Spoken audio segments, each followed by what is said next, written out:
Hello, good morning. Okay, this is your mom's ko. For today's video, nagluto tayo ng kaldereta. Tawag dito, ribs. Yes, ribs ang niluto natin. Ribs ng baka para sarap-sarap naman. Yun lang, pahirapan dahil ang tagal kong pinalambot. Dito sa kalan ko pinalambot, and then sabi ko hindi pa rin malambot, uling na lang natin, palambutin sa uling. So ayun, lumambot naman pero matagal. So ayun na, ginisa ko siya sa butter dahil available ang butter namin. So sa butter na ako nagisa. Ayan, mapapansin nyo dito may nilaga akong saging, so hindi na ubos, sinama ko na dito para manamis-namis. Ayan, ganyan lang, ganyan ako malapot na. Kaldereta sauce ang ginamit ko dito. Binagyan ko rin na tomato paste para mapula siya, maganda ang kulay, kabig-habighan.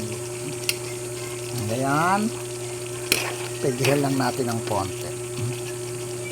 Okay na siya. Okay na ang ating kaldereta. Ribs kaldereta. Tignan natin ang lasa kung okay na. Ayun, sa tingin ko okay naman. Okay na siya. Malambot na rin. Ang hirap kasi pag hindi malambot, yung makikipaglaban ka sa sa karne. Yan ang ating kaldereta. Beef kaldereta ribs. Okay, again, thank you for watching. This is your mom's ko saying thank you and I love you all. Pa-subscribe naman. Marami pa kayong makikita sa akin.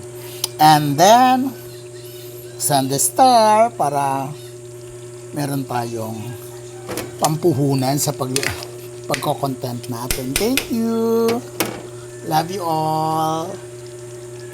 Yan na. Titikman na natin. Maghahanap tayo ng titikman natin. Ayan, malambot naman. Maghahanap tayo na matitikman. Medyo maliit lang. Yes, one. Masabit lang. Thank you.